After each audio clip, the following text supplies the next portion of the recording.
Good evening. My name is Sadia Sindhu, and I'm the Executive Director of the Center for Effective Government at the University of Chicago Harris School of Public Policy. It's my pleasure to welcome you to our event this evening, Centering Rehabilitation, Reevaluating Prisons and Punishment, presented in partnership with WBEZ. Tonight, we will be exploring different models of prisoner rehabilitation and the potential for local reform with CEG 2021 Senior Practitioner Fellow, Natalie Moore. During her time with CEG, Natalie has explored the intersection of journalism and reform, diving deeply into issues most important to our city. Most recently, in late 2021, Natalie traveled to Finland to explore the country's open prisons, and tonight we'll hear about her experiences there and provide an inside look into her reporting. We'll also hear discussions with a panel of local experts and leaders who will consider important questions about the future of the American criminal justice system.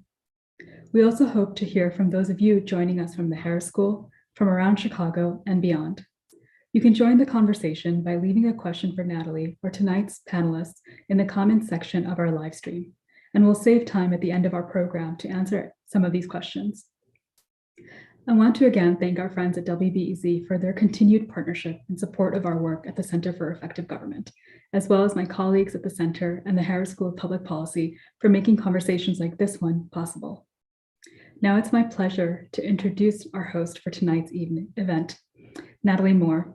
As a reporter on WBEZ's Race, Class, and Communities desk, Natalie covers segregation, inequality, housing, economic development, and violence. Her enterprise reporting has been featured in numerous publications and outlets, and she is the author of the award-winning book, The South Side, A Portrait of Chicago and American Segregation, as well as co-author of 2 additional books. Natalie, it's such a pleasure to work with you, and it's so wonderful to have you here tonight to lead this conversation. I'll turn things over to you. Thank you. Thank you for that introduction, Sadia, and thanks to all of you for being here. I look forward to having a robust conversation. We want it to be in person, but we hope that we can get your ideas in the chat as well. And I'm really happy to keep talking about this reporting project that I did. And if you haven't listened to it, you can find it on WBEZ.org. I want to spend a little bit of time talking about why I did this project. So in late 2020, all these years with COVID start to blend together.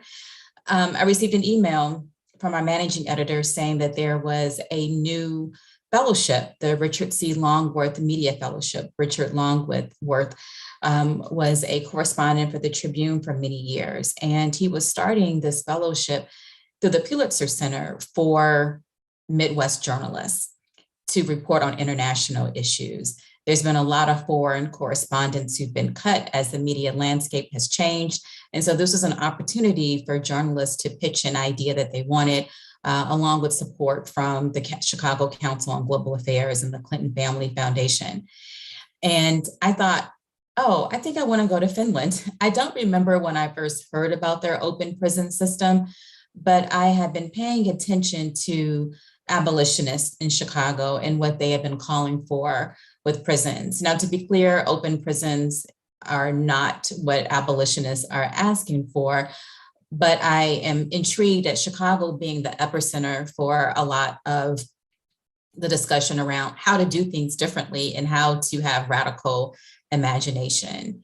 And we know that a lot of the Nordic countries do things better than we do in the United States, but I thought it would be worthwhile to take a deep dive and go there. So I went in August and spent a couple of weeks there.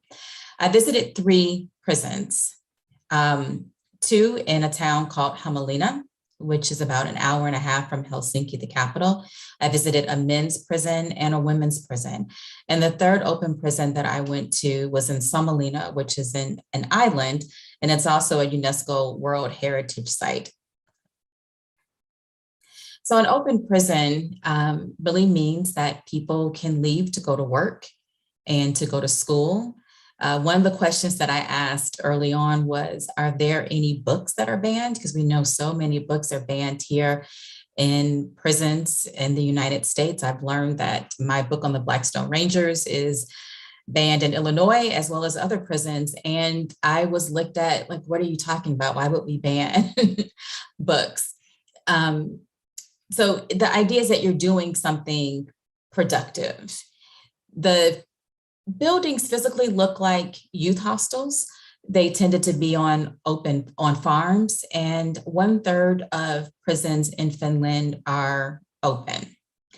What was really unique about the prison system is that it's developed by researchers, not politicians. One prison director told me, oh God, no, politicians are not involved at all in how we do prisons. And decades ago, Finland had a prison system that wasn't different from a lot of prisons that we see around the world, where punishment was key. There is a prison museum in that town, Hämeenlinna, that I got to visit. And, it looked like how we might expect a prison to look. And the research showed that that does not rehabilitate people. So they came up with this open prison concept, and it's been growing, especially since the 1970s. And I would say a couple of things that really stood out to me was the number one question that I had been asked when I have come back was, are open prisons for nonviolent offenders? And that is how we tend to think about reform in this country, is violent versus nonviolent. There is no distinction in Finland. You can have committed murder and you can still be in an open prison. And life in prison does not mean a life sentence. It is 12 years. We'll talk more about comparing Finland to the United States, which is something that people have a lot of questions about. But I went into this thinking Finland is roughly the same size as Cook County as far as population. Finland has 5.5 million people and Cook County has 5.5 million people. So I like to play this clip of audio from one of my interviews. You'll hear my voice too. This was part of a feature story by my colleague, Erin Koa. It was said that maybe one day there won't be prison anymore in this island. We never know. Maybe one day these ministries of justice and education and culture, they don't want prison here anymore. I never thought a prison director would tell me this is a possibility that maybe one day we won't have prisons. And I was like, oh, wow, you sound a lot like some of the people here. It's a boulder up a hill. There was work before me that journalists did or reformers. There's the moment that we're in now, and then there's the future. So that was from our membership drive, and Erin was highlighting some of my work. And that was at the prison Hämeenlinna. And when I was there, I learned that there had been an architectural contest. And you can see some of the pictures online. They look like a summer resort, might be too strong of a word because I wouldn't say it's luxurious, but more of a campground feel. And that director told me that maybe one day there wouldn't need to be prisons. And so therefore you would have this hostel-like environment where people could vacation there. So some of the barriers that I ran across would really be that I wasn't able to talk to people who had been in the prison system who were no longer there. I wasn't able to connect with any of those groups. But I will say that Finland has opened government in a way that frankly would make us blush here in Illinois, Cook County, Chicago, the United States. I had no problems getting into the prisons. And even when I interviewed people who were in prison, the press people would walk away to give me privacy. That would never happen here. They even said, oh, would you like to visit some closed prisons so you can have a comparison? And I hadn't even thought about that. Unfortunately, I wasn't able to because of COVID. So really my biggest barrier was I wasn't able to see as many quarters as I would have wanted to because of the COVID situation. And so the women's prison that I visited also had a mother's wing, and there was only one mother who was there. And mothers with children can stay there until they are 3 years old. there were no cells, just like there aren't cells in open prisons in general, but these had an even different feel. I was able to go inside and see a living room and see toys and see board games and see a playground. So Illinois likes to talk about its family prison unit, but it still doesn't compare to what I was able to see in Finland. So I would say one of my aha moments was something that's called the Nordic theory of everything. I could have done any series of stories in Finland around housing, around public education, and I still would have come out with something similar. So for a country like Finland to have a prison system like this means that other systems in the country are working. And I interviewed a woman who wrote a book called The Nordic Theory of Everything, where she really lays out the ethos of the country. One of the criticisms that she says she hears, and you might have heard this too, is that the Nordic countries are nanny states, that these are countries that baby and infantize their residents by doing everything for them. And Anu Partaran, who's a journalist, said it's actually the opposite. There's trust in the government to take care of things so people don't have to take care of them. So if you aren't worried about paying for childcare or having expensive childcare or health care or elder care, you are free, and you are free to have other pursuits and not think about these other things that are really hard for most Americans to navigate. And I want to play another clip now from someone who's incarcerated, whose name is Mikko. He spent years in a closed prison before transferring to the open facility in Somaliland.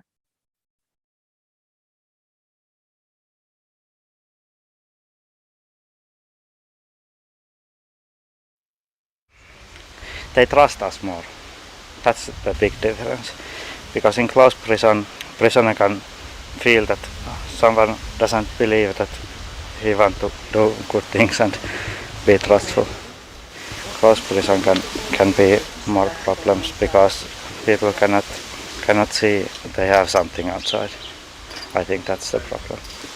And do you feel like prison has made you a better person? I think prison itself doesn't make anybody a better person. That depends what that person do when he is in prison. So I think this time has made me a better person. But some people in prison and what I have done here, that makes the change, not the system itself. It's important to note that Finland and the United States took very different positions in the 1970s. In this country, we had tough on crime, war on crime, the changing of our prison system under President Nixon. And in Finland, it was the opposite. And the recidivism rates are low, even if you have open prisons.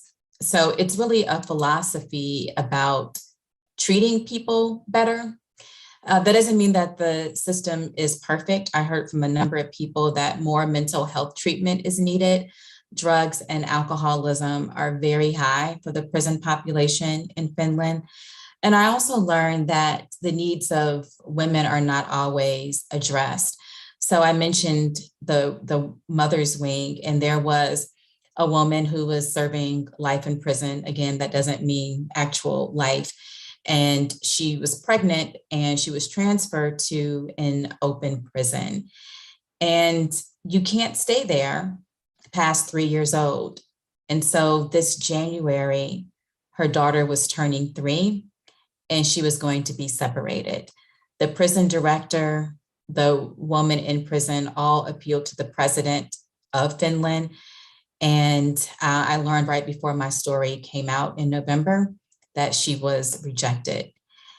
The prison director there also mentioned that she sees a lot of human trafficking for women and that there is a cycle of women being victims as well as perpetrators. Sometimes women maybe have committed a crime against someone who was an abuser.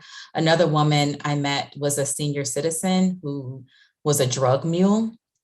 Based on her story, I think that she was scammed.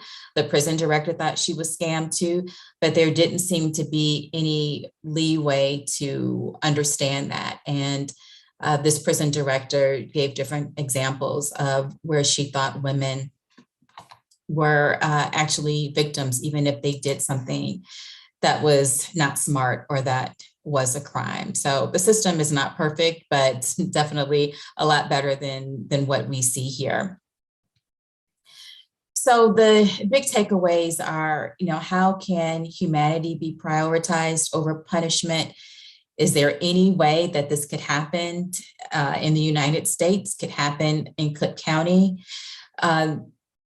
Finland does not have the same racialization in the criminal justice system that we have. And so as I was reporting, I kept thinking 5.5 million, Cook County. And the woman who wrote The Nordic Theory of Everything says, for any of these issues, whether it's healthcare or prisons, people say to her, well, why are you talking about this? The United States is too big, it's too political, it's too diverse. And her pushback was, there are states, there are local governments that have a lot of control of some of these issues. And so why not start there? And I think that is a salient point to think about. And so that's my very brief overview about why I was there. And I would finally like to say that even though I was there in August, it's still a little bit of a rough re-entry for me to be in a place where people really trust government and to come back home. And no matter what your political affiliation is, there isn't any trust. And I'm not suggesting that there should be trust or that the government doesn't do untrustworthy things, but to be in a society that operates like that and to come back home. And there's so many examples of where we see a lack of distrust, not just on the federal level, but even in our own city.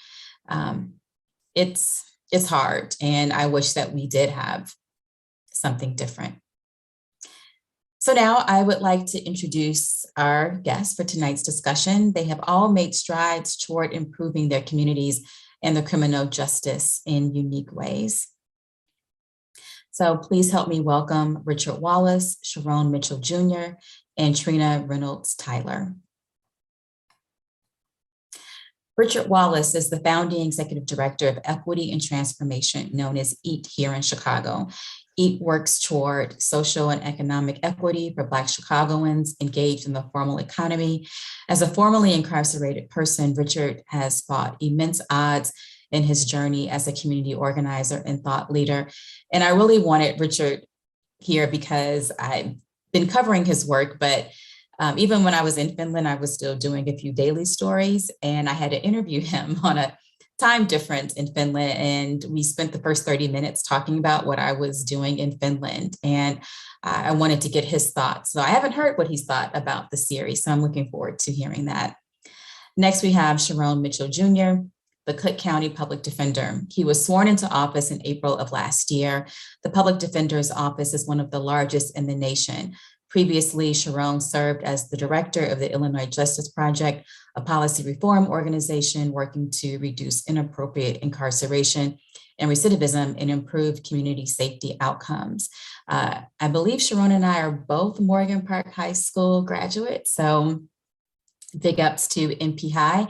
And we have been on panels together before. And so because I had Cook County in the forefront of my mind during reporting, I thought it was great to have him join us this evening. And finally, we have Trina Reynolds Tyler, who I'm just getting to know. She is a data journalist for human rights at the Invisible Institute and a graduate of the UChicago Harris School. An active community organizer and abolitionist, Trina's been involved in mutual aid efforts on the South Side, and she currently serves on the Advisory Council for an anti-militarist youth organization.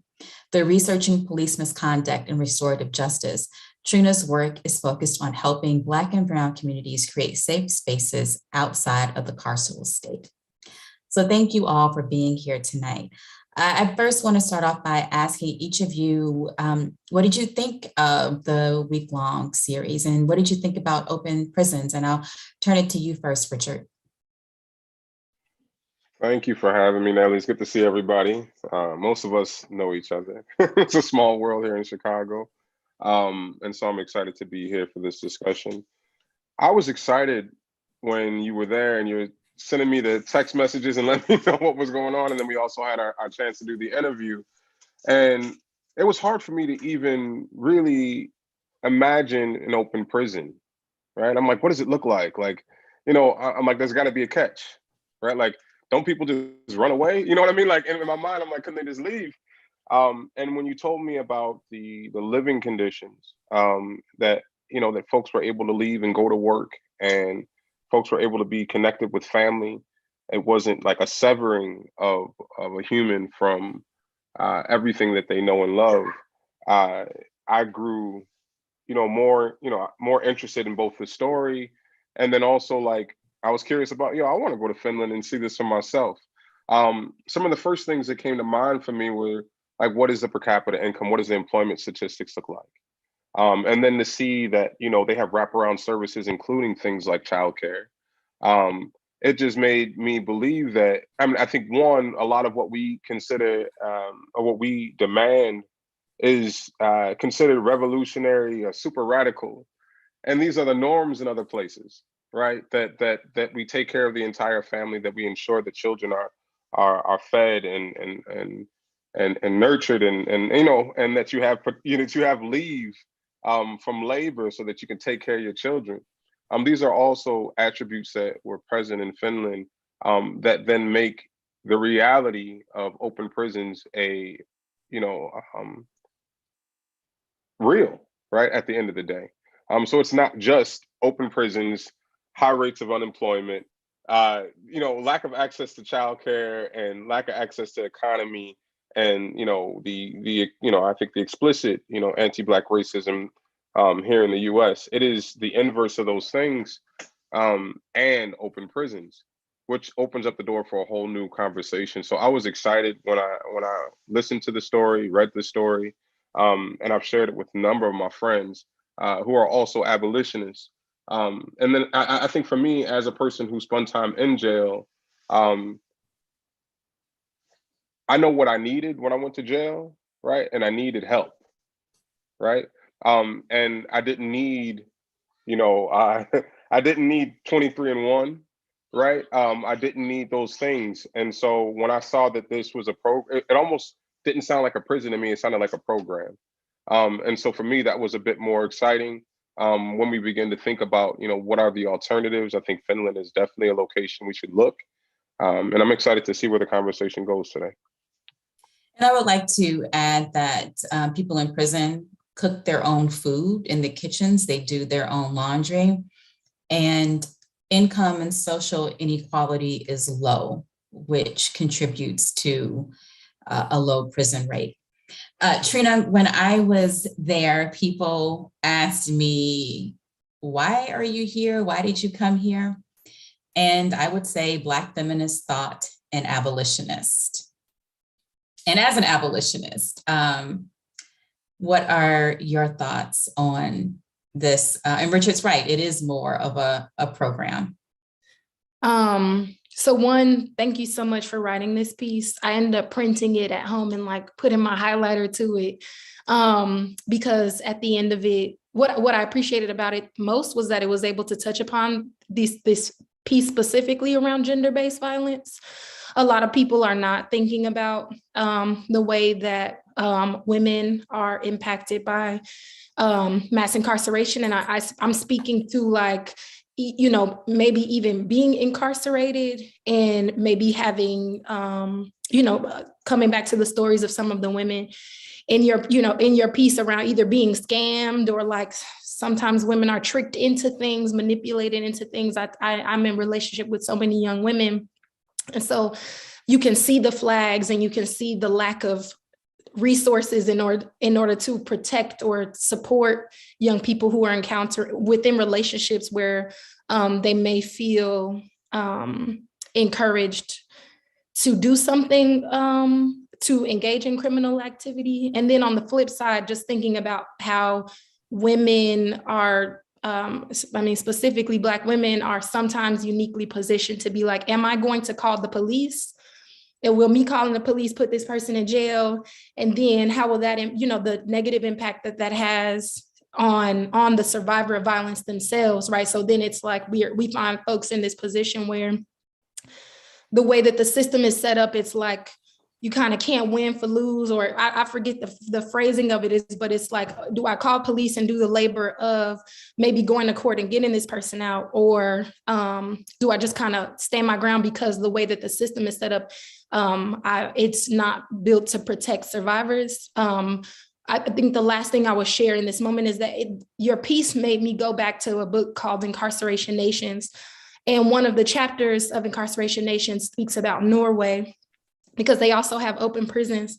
And they speak to this like principle of normality, which is that punishment is the restriction of liberty itself, and which mandates that no one shall serve their sentence under stricter circumstances than is required by the security of the community, right? So it's like keeping in mind that how do we keep people safe because someone maybe has done something violent, right? And also what does it mean to like not further traumatize that person who is committing acts of violence. And there was one more thing I just wanted to quote before I stop, which is that like the way that people even within this book describe it is that it's like they have their life. It says we have our life stopped, frozen.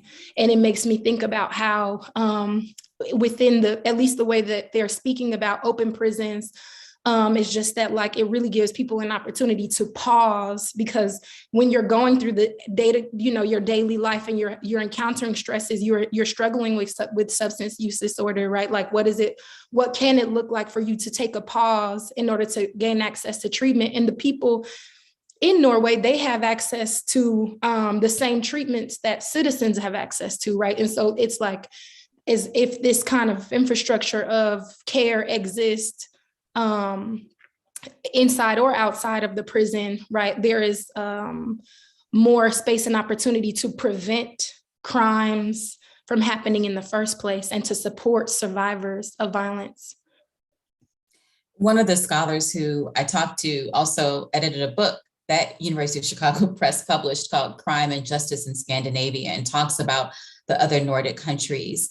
And the open prisons give inmates contact with the outside world. And the point is also to help them transition back into society. And speaking of liberty, he said that the punishment of taking someone's liberty was punishment enough. I also wanted to talk about you do mutual aid, and that's not the term that they use, but the scholar illustrated the difference between neighborhood watch programs in the US versus Finland. So here, the emphasis is on surveillance and reporting suspicious activities, and then Nordic emphasis is on joint neighborhood activities and mutual assistance. Sharon.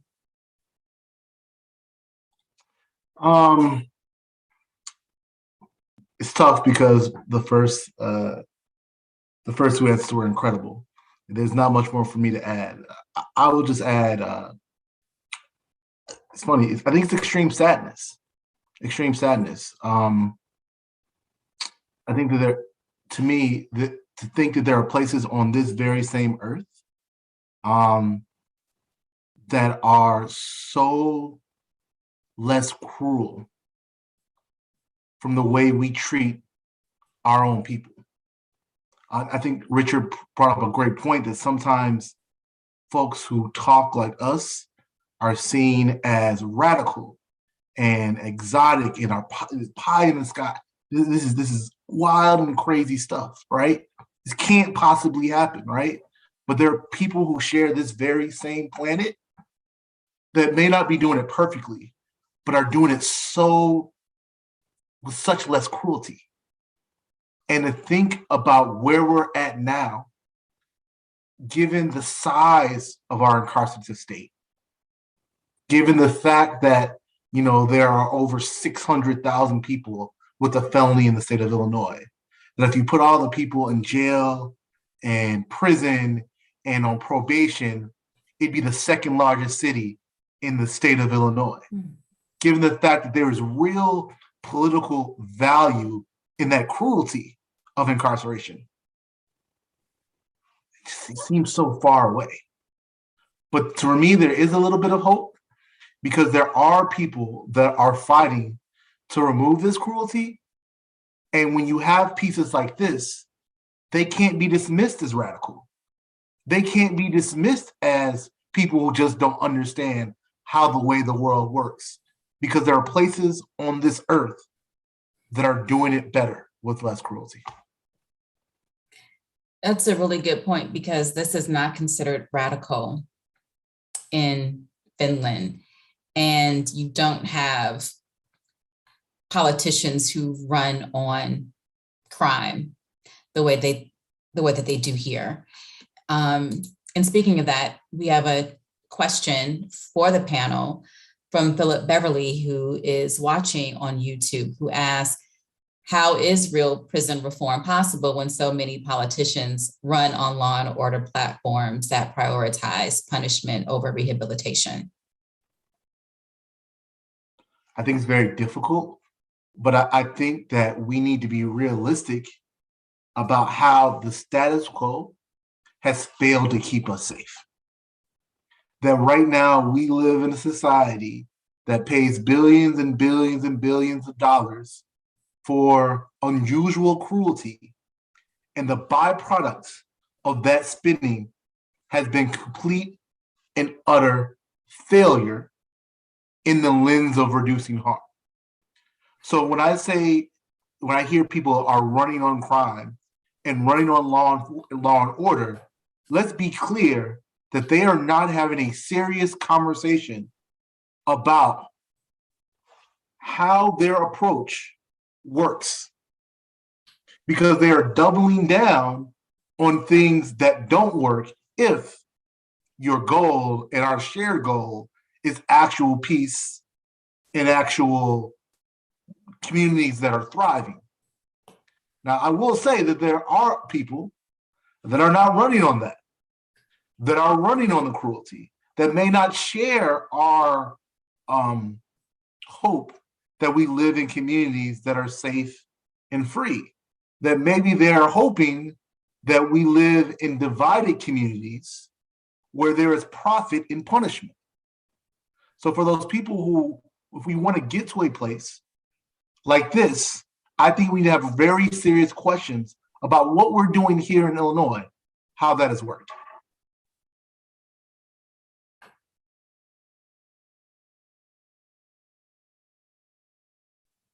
Richard, Trina, you want to weigh in on that? I'll weigh. I mean, I definitely will weigh in there. Trina, do you want to go? I'll let you go first. Or you can go first. I know you got the data, so hit me with the numbers. No, go ahead. Okay. All right. So, I mean, I think for me, I feel like, incarceration has never worked. Since its inception, it's been, for me, I feel like it's been a means in my research, it's been a means to extract, labor value from Black bodies, right? The moment we come home as an incarcerated person, we the value of our labor drops dramatically. It has been a racist tool, it's been a very punishing tool. And I think for me, it's like the growth of prisons in the US is in stark contrast to the beliefs held by the folks who support prisons, right? If it is a deterrent from crime, then why has it grown tenfold since, you said in the article, since 1970, right? If it's growing, it's not deterring, right? And so it's just, I think just lifting up the contradictions plays a role in how we get to that vision of a UI, or of our country without prisons, of a world without prisons, is lifting up the contradictions. But then also kind of highlighting the fact that, and calling people out that run on fear, because essentially that's really what they're running on. It's not really that they're running on safety, they're running on fear, right? We have one of the most expensive police budgets We have prisons all up and down. And the reality is that the safety in the community hasn't increased, right? And so they're literally running on fear. And I think that's, for me, I feel like there's something there that we have to massage, I think, as organizers and thought leaders and advocates within this movement, is like, how do we expose the contradictions in ways that make our narrative make sense? You know what I mean? Like, even though we already know it makes sense, but how do we cut through the fear in ways that produce outcomes like candidates that run on in Illinois without prisons, and run a slate of candidates like that? You know what I mean? Like, I think we have enough brilliant minds here in Chicago that have been doing organizing. And we have some great journalists that'll report on it, right? That we can begin to kind of build this, but I think that it is a strategy that is winnable long term, and I think that it can happen. So first and foremost, I would say that law and order does not have to mean what it means right now. Like law and order, this idea of like law and order, like it's like there can be law and there can be order without like human rights violations, truly speaking. Also on the point of like people running, you know, if I had it in me, I would definitely run for office. Lord knows that that's not going to happen anytime soon.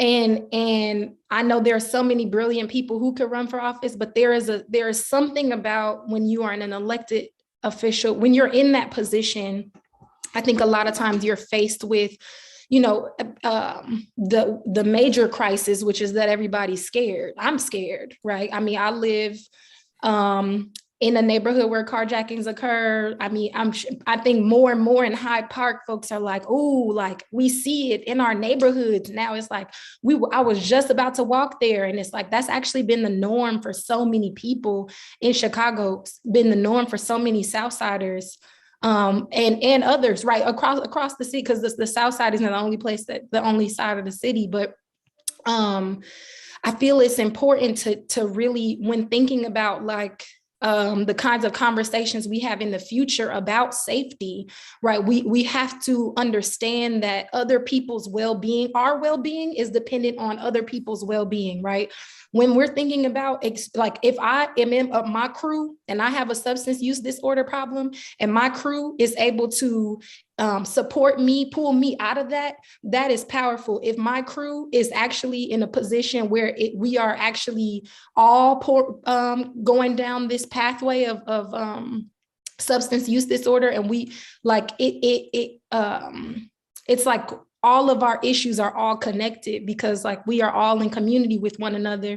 Somebody's child, your next door neighbor who their child may be the person who runs into you while you on the bus stop, you know, like anything is possible. And the truth of the matter is, it's like, we cannot think of the world as our little homes and our little neighborhoods. We need to think about the way that we are all connected, because as people are seeing the kind of like spillover of crime into, the Hyde Park streets, and people are, saying like, oh, it's in my neighborhood now. It's just like people are taking action in these particular ways as a reaction to another thing, right? And as once we get to the root of those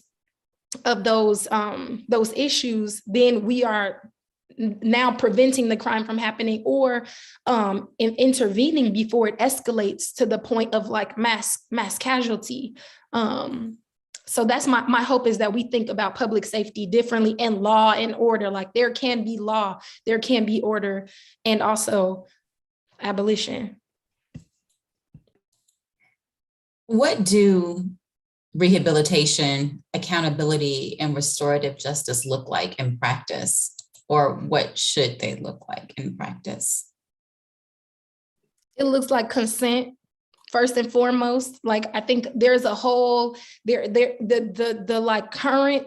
undercurrents of like issues are in many ways deeply rooted in like boundary crossing, right? And that's like across many communities, regardless of like your socioeconomic background. Like there are many issues that stem from, and then the conditions that you live in, right, that exacerbates, right, can exacerbate the situation. So I think it looks like consent. I think it looks like resources and care, like childcare. I think it looks like housing, because when folks are living in overcrowded conditions, and maybe even possibly living with their abusers. I know Long Walk Home came out with a report about how young women are basically like stuck in the house with folks who are who have abused them in the past or are abusing them, and where do they have to go? Like, where can a teenager right now, or even like a young mom go, and if she doesn't feel safe in her home? Like, that's what restorative practice looks like to me, because I see a lot of people who have been stuck in the same condition day in, day out, and they're forced with some decisions that I could not imagine have to make. And also they're not given, many people are not given opportunity for emotional development. Like, I see so many young people in conflict, right, about petty things, right, issues that can easily be mediated within community without intervention from police. And but because folks don't have those toolkits, and because folks are afraid of calling police because police are going to come with the cuffs, and they say, and you never know what will happen. It's just like, I think there's like a roadmap of care that has to, at the very least, cover people's basic human rights, and like communal care, so that we can really better understand the way conflict is happening in communities. And because there are things we can anticipate happening. We know things have happened in the past, and instead of putting the Band-Aid on, we're going to send this individual to jail.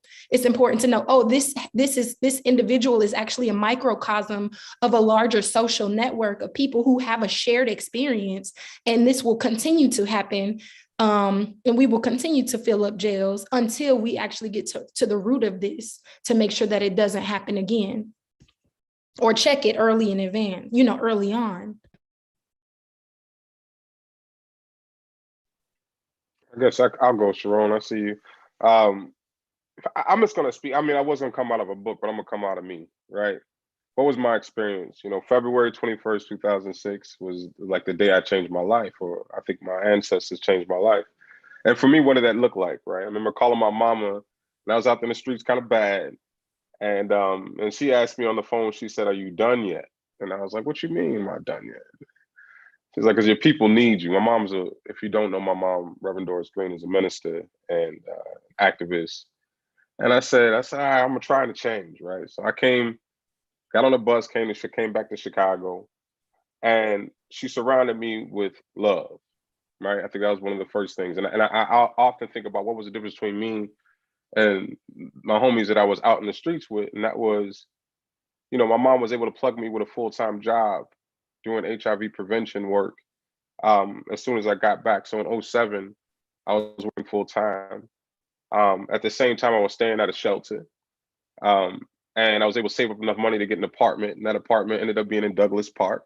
And I was super excited because I got that apartment. It took me a year to get it, a year and some change to get it. But I stayed in a space, with other folks that were also going through similar circumstances, trying to change their life. So I had some housing, I had the job, I had mentorship, tons of mentors, brothers that were wrapping their arms around me from day one, brothers like, Dr. Charles Knox at the time. This was Dr. Starks, Dr. World, Fred Hampton Jr., Mama Akua, right? That I was put into a community, right? That was like, no, we ain't gonna let you fail. And then from there, I got my job. Then I ended up going back to school, and I got my education, right? And so, but it was one thing at a time. But it was, so that's my idea of rehabilitation, restoration, et cetera, is that, like, one, my community never let me go, right? My community also, those same people were in my life the entire flick. right? I did not turn to that audience until 2006, right? I did not, when I was ready, they were still there. So I think some consistency in relationship to the holders, like the people that are committing to holding people through this process of rehabilitation. It is a commitment to hold them regardless of what shape they're in. I think a lot of times we're in a place where we're like, if you aren't exactly where we want you to be, we're gonna throw you away too. And that's not just the folks that are in the carceral setting. Those are people in society, right? Those are often the programs, et cetera, et cetera.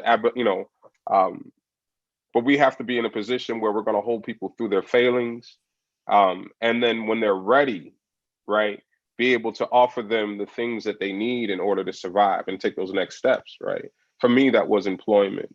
For me, that was housing. You know, and no lie, you know what I'm saying? I mean, I think that one thing to keep real, the first time I had 3 meals a day, right, was in the joint, right? The first time that I had 3 meals a day outside of the joint was when I was at a homeless shelter, right? And so I had to get into habit of like eating 3 times a day. I had to get in the habit of like literally taking care of myself.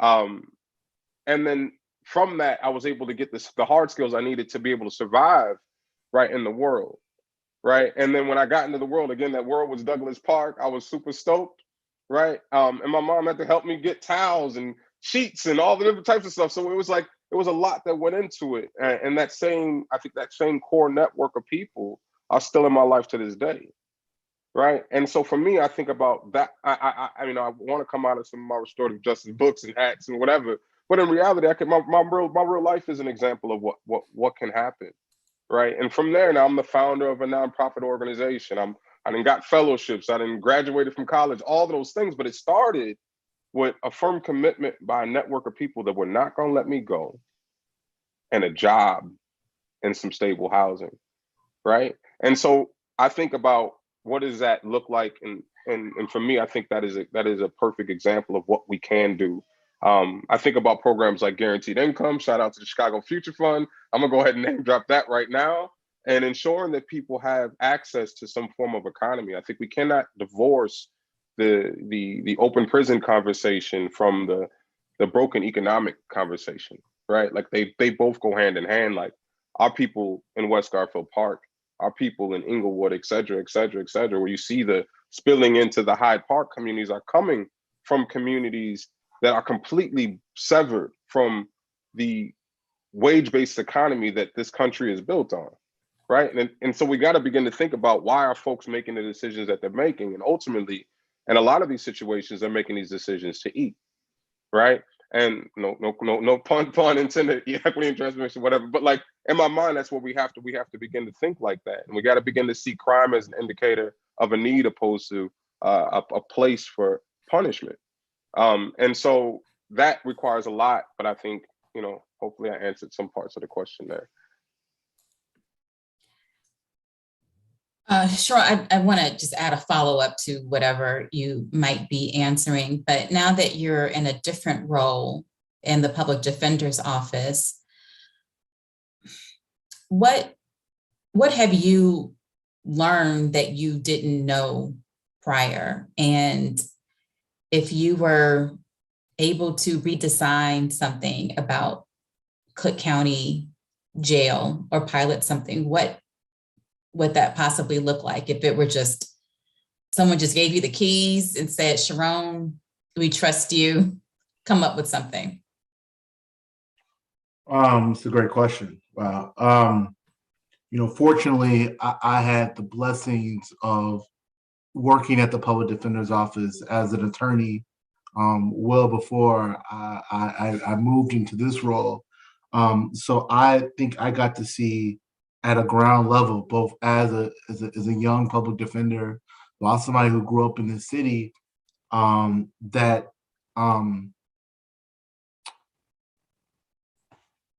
rehabilitation in the system is a joke. We don't take rehabilitation seriously in the state.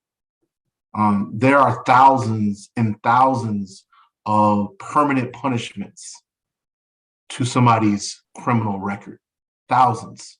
I was in a policy conversation with our policy group just today, and I was talking about a bill that our partners at the Fully Free campaign are running.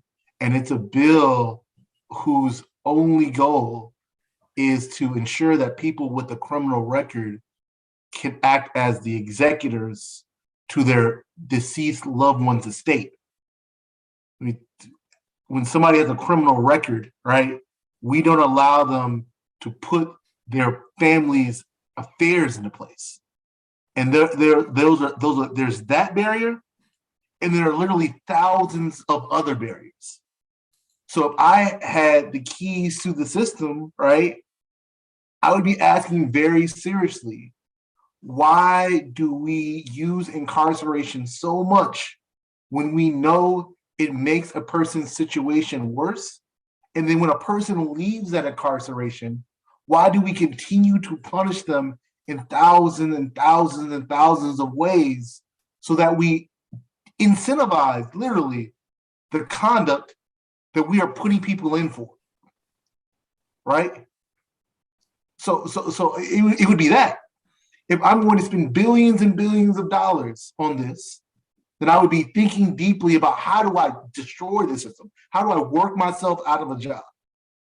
With that said, I think it's important for people to know that, rehabilitation, right, is one of the 4 reasons why we have prisons. Like they taught us in law school, right? The rehabilitation is one. But please note the rehabilitation is a footnote to the other 3. Retribution.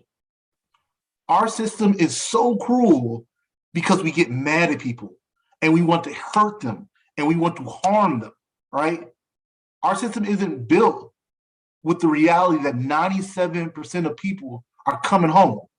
It's built to hurt people. That's why when you tweeted about this country, you tweeted about Finland, you had so many replies that people like, oh, that seems too nice. That seems too nice. We have to hurt them. There has to be bars. Where's the gray? Where's the suffering? The second is deterrence.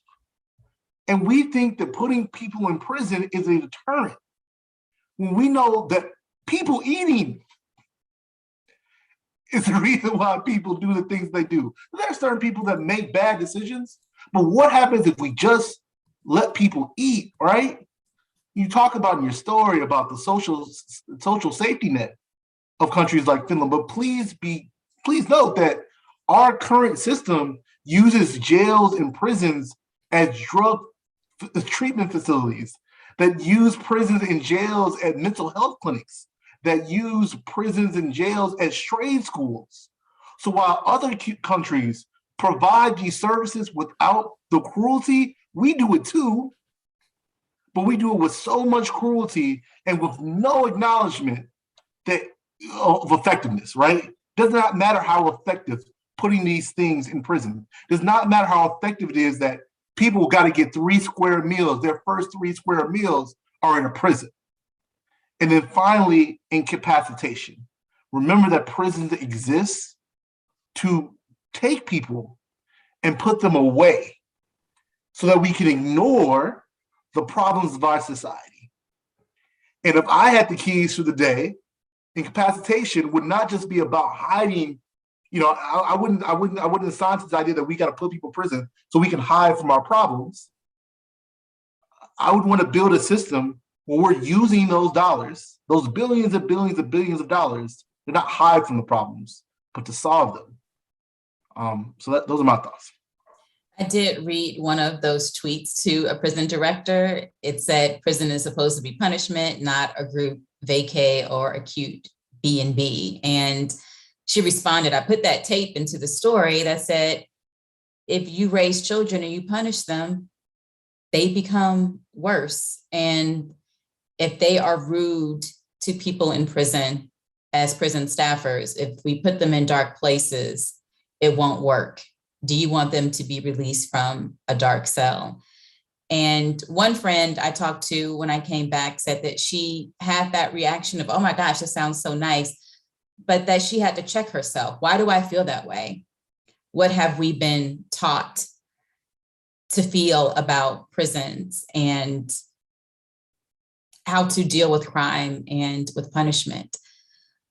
Richard, because you have been incarcerated and you know what you didn't get and you know what you needed, do you think some form of an open prison would be the right thing in Illinois?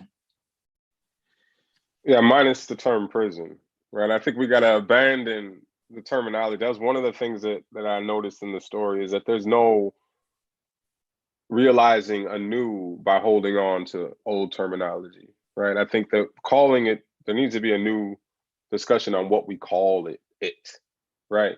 But the humanizing folks who have made mistakes, right? And like, for me, I felt like that, what that was, that prison, we'll call it prison for now, was the realization or like the humanization of folks who have caused harm in real life, right? Like it was a construction, right? That was I think at its core was a belief that we have to humanize folks who do harm as well, right? And so that's why you get compassionate aspects, like you can be with your children. That's why you get compassionate aspects like we're going to give you trades, or we're going to, you know, that you can leave during the day. All of that because it's, you know, I think at the end of the day, they know that society benefits by the return of folks who are humanized, right? Opposed to the way that we do. And it's so sad when I was thinking about the tweets, that our society is so hell-bent on punishment. It's like fed to us in every commercial, every movie, you know, punishment, get them back. You know what I mean? Like it's just part of the hegemony, or whatever you want to, of the US, right? And at the same time, it's actually, it's hurting us long term. And so I'm just kind of caught up on that right now. And I'm just thinking, like, how do we get people past punishment? And I'm not sure how. People punish their dogs and their children. You know what I mean? Like, and I mean, and even us as a people, like, we've learned to punish our children from people who punished us. And so it's just like, how do we break the cycle of punishment? Yeah, and I mean, if you think about how it webs out into our education, it webs out into everything that we do, webs out into our employment, and how we punish employees who don't do A, B, or C, right? Like, so we have to begin to construct a world that's absent of punishment, to realize that, you know, the aspirational vision of like open prisons and whatnot. So, yeah, I think long and short, yes, I think open places for folks that are incarcerated or folks who have done harm is a brilliant idea. And I would love to see something like that happen, or even piloted in Illinois. A lot of people are commenting on YouTube this evening that the prevalence of violent crime, particularly gun crime in the US, as compared to somewhere like Finland, how does that affect the way you think about an approach like the Finland model happening here? And I should just add quickly that gun crimes are low in Finland because guns must be registered and licensed on a per gun basis. We don't have that in the United States. Most guns are used for hunting. Firearms are only used in 14% of homicides. Knives are more common for homicides in Finland. So again, the question is, how does gun violence affect the way you think about doing a different approach? And I'll just add, you know, doesn't have to be Finland as you're thinking about something radically different. So I'm going to comment on this question. I wanted to just really quick come back to this open prisons. So what's beautiful, and I even saying it out loud, what I can appreciate rather about open prisons, or just the kind of the ways that they practice incarceration in these areas is that, so there's also like village prisons, right, where it's like 25 people, and it's like a small, it's a small crew of people, and then there's also like they're working the land, and it's like, they have a philosophy. Like, I'm reading, y'all, I was so into this book as soon as I learned about this event, just like they're working the land, and just like how they're literally, while they're there, building an ecosystem, they're working cohesively towards the improvement of the land, period, instead of us doing this thing where we're like outsourcing jobs to prisons so that we can pay people really low wages and make things cheap. That's one thing. But as far as gun violence goes, and I'm sure we all share this as having lost, maybe having lost people. Like, native Chicagoan, last year, I lost 3 people in a 7-day period, and 2 of those people were from gun violence. I have students, young people who I know and love, who carry guns, not because they're outside shooting people, but because they're afraid that they might get shot, right? They're like, I need to protect myself. I mean, and then even like, all the way to the range of like, we've seen in the news where somebody, right as soon as they got out of jail, like somebody was waiting on them, and then they were murdered, like stepping right out of Cook County. And so like gun violence is a real thing, but gun violence doesn't actually have to happen. Gun violence exists because of conflict that's happening on the ground between community members. And that conflict, conflict has been solved in the past without gun violence. Like, I think when I was 13 years old, 12 years old, the first person who I ever knew who was murdered, they were on their way to a peace kind of treaty, and somebody was nervous and pulled the trigger, and he ended up, passing away. Phil is his name, right on 53rd and 54th and Drexel. But that's an instance of like, some people are literally looking for peace. People are literally walking in fear. And if the conditions were different, if our system was set up differently, and if we engaged in conflict resolution in a different way, I believe that gun violence would go down significantly. And one place that has done a really interesting practice, Precious Blood Ministries. I was trained by Precious Blood Ministries in circle keeping. My Aura Shub, rest in peace to her. But one of the things that they did was they would actually host media circles with folks who were perpetrators of violence, like the shooter and the family, right? The family of the person who was lost, or like circles between like rival gangs, in order to literally stop the conflict. And I think I believe wholeheartedly, if we employ more means for like mediation, conflict resolution, and like instituted more support systems within like people's homes, we would not see the levels of conflict that ultimately results in gun violence.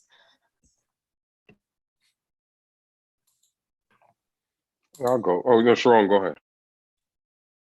I think it's a really good question. I think that, as we all know, gun violence is, I think it's fair to say, to me, our biggest challenge in the city. We should own that. What I would say though is, how have closed prisons dealt with gun violence?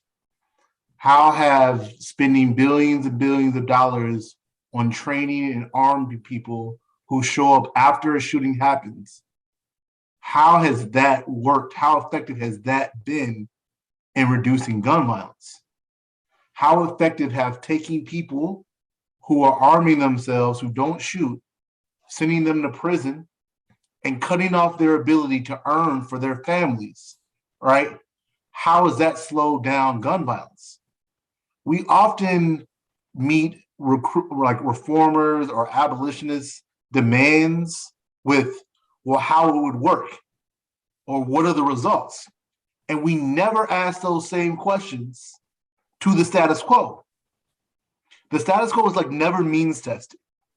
Look what we do in response to the violence we see every day and ask yourself, how effective are we at stopping that violence? I cannot express enough the ridiculousness we are in right now, where we train thousands and thousands and thousands of people to show up with guns after shootings happen, or show up with legal briefs after shootings happen to put people in jail or put people in prison after it happens, only catching a small amount, by the way. And we spend a fraction of the cost on people to stop it before it happens.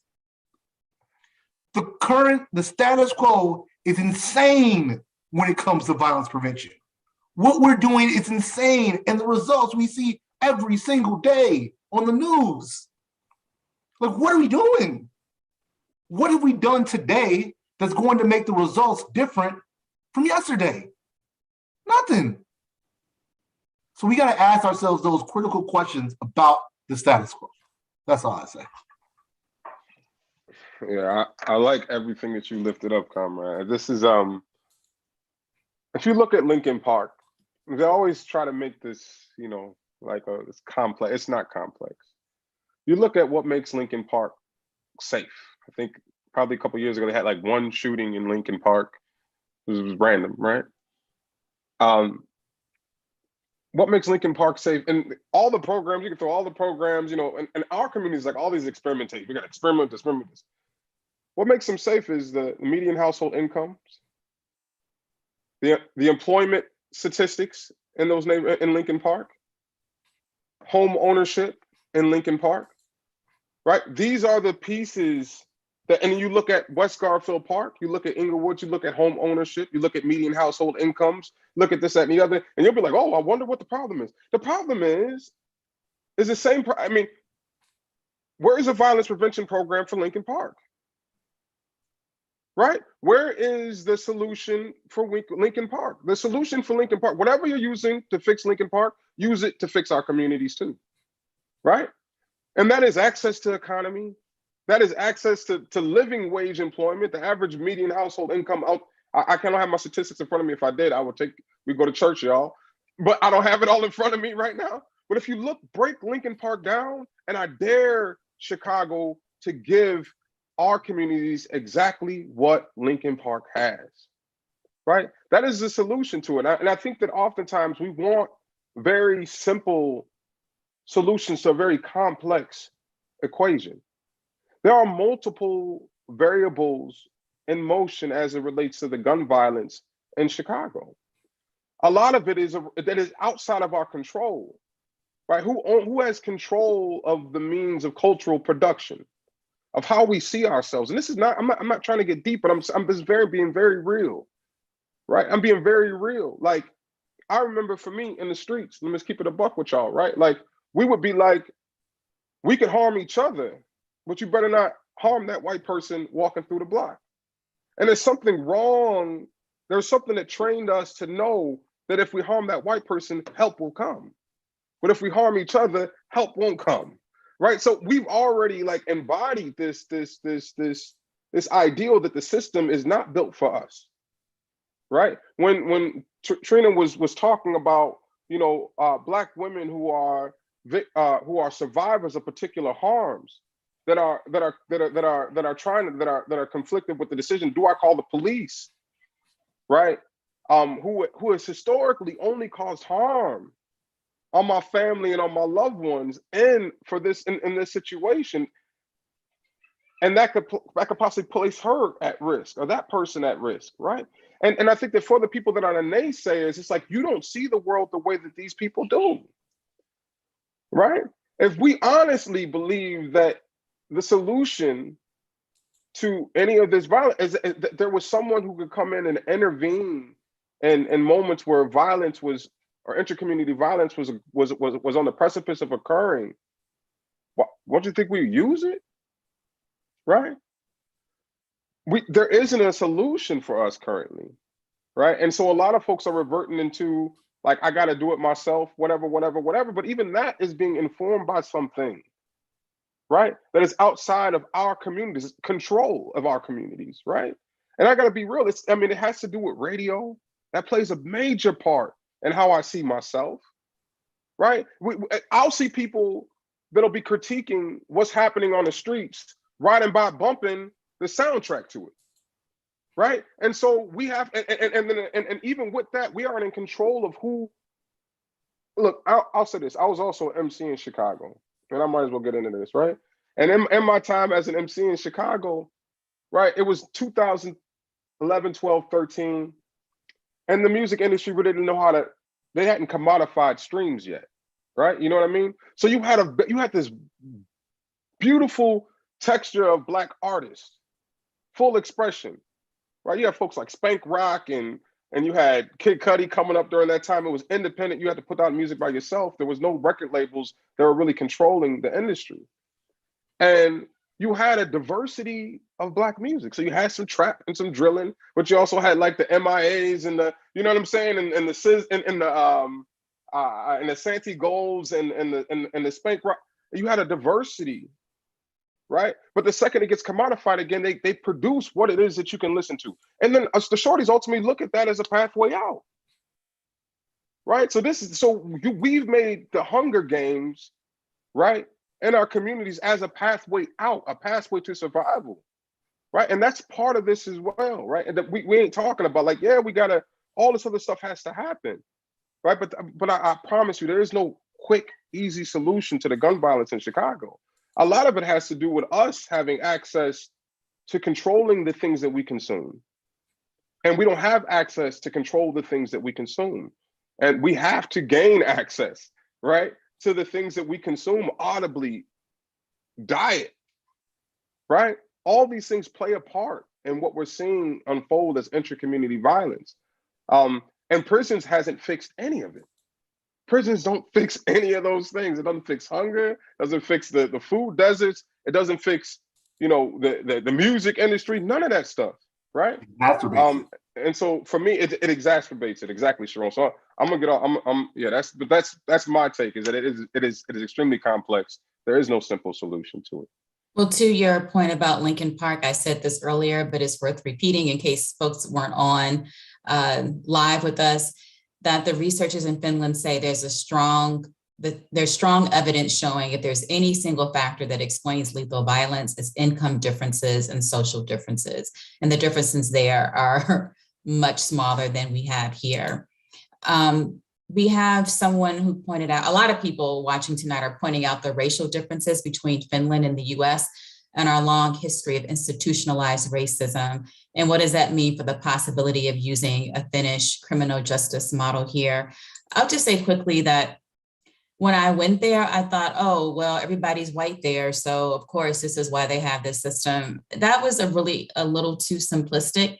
I do have a separate series on Afro-Finns that's not related to the criminal justice system.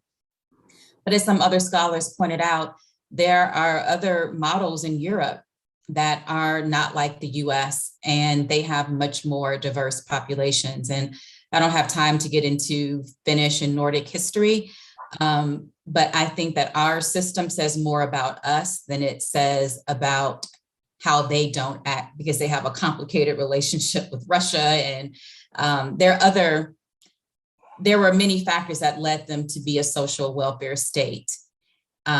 So I left there thinking it wasn't as simplistic as, well, they're just white.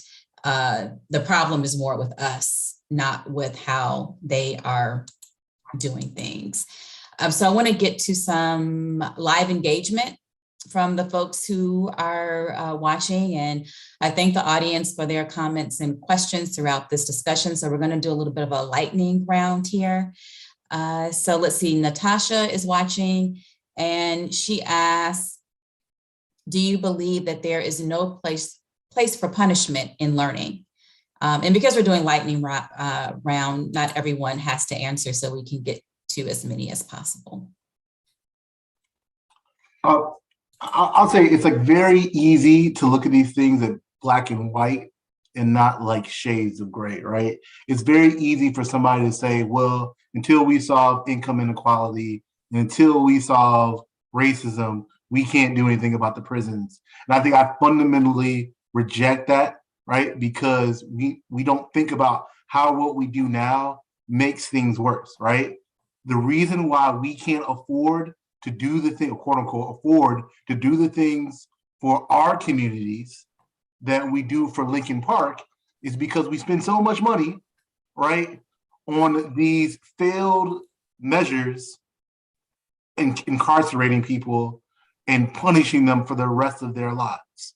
So this idea that like it's either all punishment or no punishment, like I think that's a very, very, very fine question to have, like debate to have at the bar. But the question right now is, can we make our system less punitive?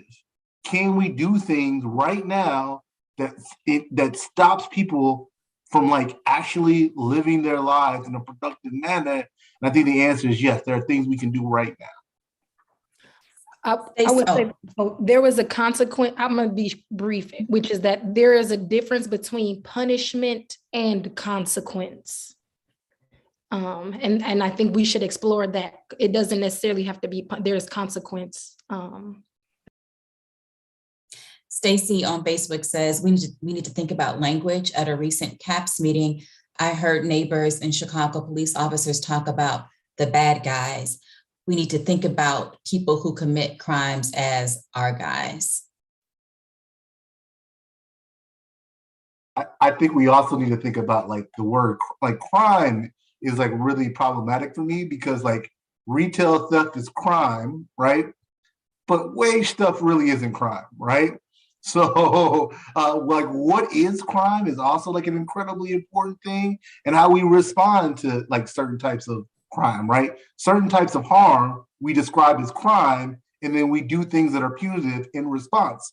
Other things we don't call crime, but it still produces harm, but because it's not crime, it just is what it is, right? That's another thing that we should think about when we're talking about language. One person on YouTube has a question and a comment. They write, if we had open prisons, do we believe that people wouldn't reoffend and commit additional crimes, especially if they have a record? Safety of the community is a concern with an open prison model. I will just jump in quickly and say that crime did not go up with the open prison model, but I'll let the rest of you answer that. I would just say we got closed prisons, and how safe is your community now? I mean, like, I'm just, unless you live, I mean, the safety of the community is the priority. Has it produced baleful results in the community that you live in now? And if it hasn't, then, I mean, you don't lose nothing by trying something new. Now let's take a look at some of our viewer responses to the questions we asked in our Google form. If you haven't gotten a chance, check out the questions by following the link pinned to the top of the comment section. This question is, should justice and punishment be related? Why or why not? Barbara wrote in our survey, I think it makes more sense to focus on consequences, had to Trina who just said that, rather than punishment. People who commit crimes have been put in untenuous positions. If we focused on the idea that hurt people, we come from a place of compassion and healing rather than punishing those bad people. The other question, how can American justice be more humane? Katie filled out our survey and had this to say, our system can become more humane by providing more sanitary living conditions, proper nutritional food, ventilations in some southern states, and switching from a focus of punishment to rehabilitation. Beth writes, making our system more human will probably require many, many changes. Rehabilitation, education, treating incarcerated people like human beings. And once a person pays their debt to society, there are no other punishments, such as no voting restrictions, problems getting jobs, etc.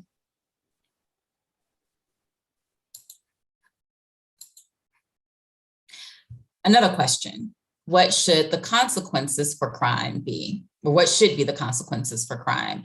Betsy responds, when possible, there should be some work by the person to understand the harm they inflicted and to make some sort of reparation. If the person continues to be a threat or danger to others, then their freedom would have to be constrained. Megan writes, the victims of the crime and or the community affected by the crime should decide what the consequences are, guided by the primary objective of repairing the harm done and preventing future harm. I would love to hear your thoughts on some of those answers, and I'll just kick off. When Bill Cosby was convicted, there was Aisha Simmons, who did a documentary called Know About Rape, said that instead of Bill Cosby going to prison, he should have to have therapy with a Black feminist and donate his money to gender causes that are against gender-based violence, because prisons are a violent place and a prison is not going to rehabilitate him. So just thought I'd drop that there.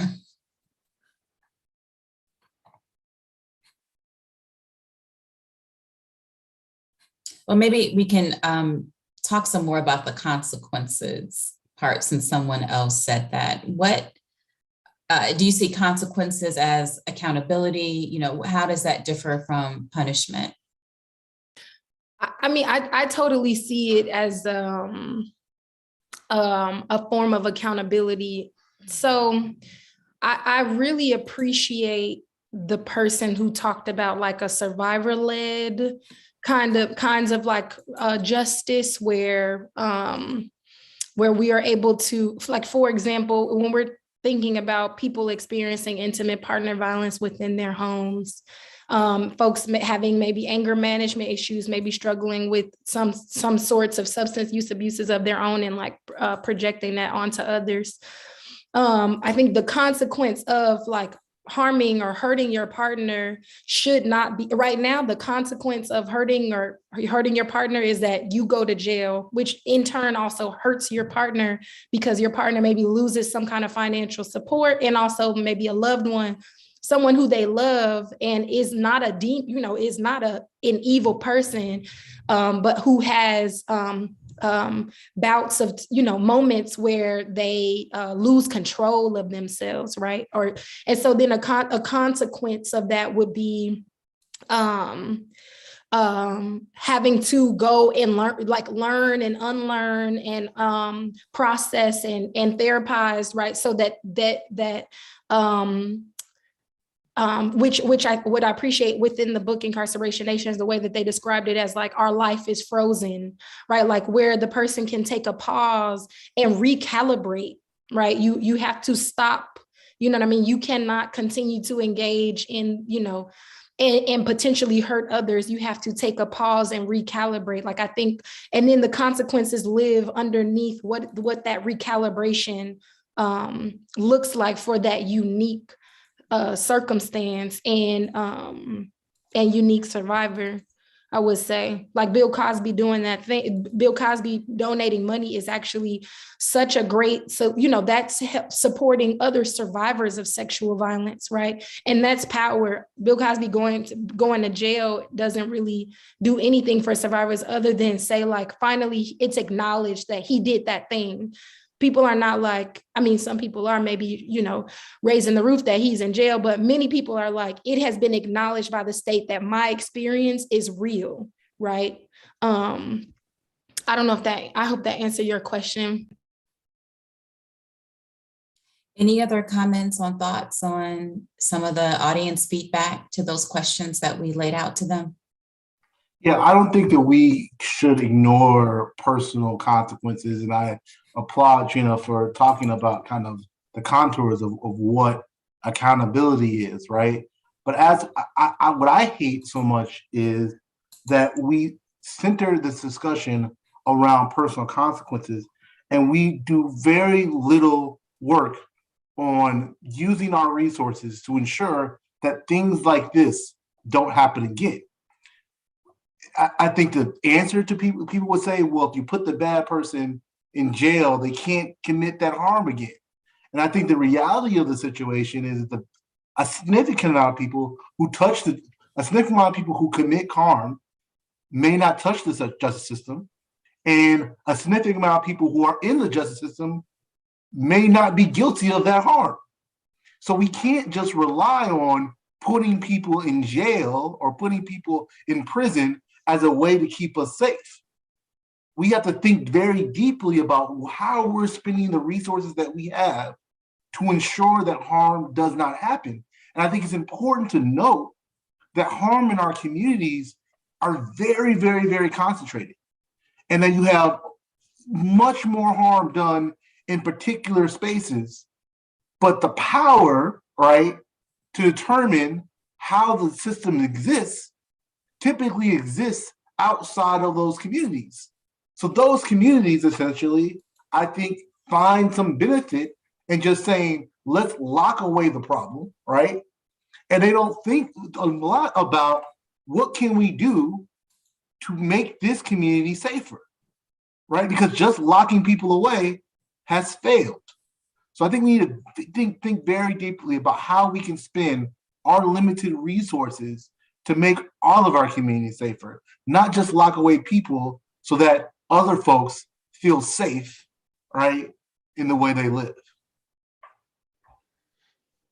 I guess I'll add to it. I think the way I look at it, I think that we're living currently, I think what we're seeing in Chicago and across the country really is the consequence of inaction around prisons and jails in the United States, right? I always tell my friends, I got a lot of homies that own businesses and this, that, and the other. And I tell them that like the safety of your business is a direct reflection of the safety of your community. You can't assume that you can do business as usual when the conditions in the community are not usual, right? And so for me, I feel like the consequences, right, that I think we're living in as a society right now I think it is a reaction to something that was something that happened. I don't necessarily feel like we have to. I think we've been extremely consequence heavy, opposed to dealing with like what are the causes and conditions. And that's something that's extremely real to me that I think that we all need to get to answer. We'd have to, and we wouldn't have to give out, universal consequences because not every situation is the same. The assumption that we can dictate or we can predict a consequence for an action is part of the problem that we're having right now. We're dealing with the consequence of that right now, right? And so, yeah, I mean, that's my take on it. Like I think we're living in the consequence right now, currently, of a decision of inaction as it relates to prisons. And so there's a lot of consequences that stem from that. We are unfortunately out of time this evening, but I want to thank our panelists, Sharon Mitchell Jr., Trina Reynolds Tyler, and Richard Wallace for sharing their voices and their time with us this evening. Thank you so much. Also, thank you to our partners at the U Chicago Harris School of Public Policy and the Center for Effective Government. And of course, we want to thank all of you who have tuned into this conversation. We encourage you to provide feedback in our post-event survey, which is linked in the comments section. You can stay connected with WBEZ through our app and follow our coverage of race, class, and communities at WBEZ.org. If you haven't got a chance to listen to the week-long Finland series, please take a listen and email me. I would love to hear your thoughts. You can also find more events by visiting WBEZ.org/events. Good night, and thank you, everyone.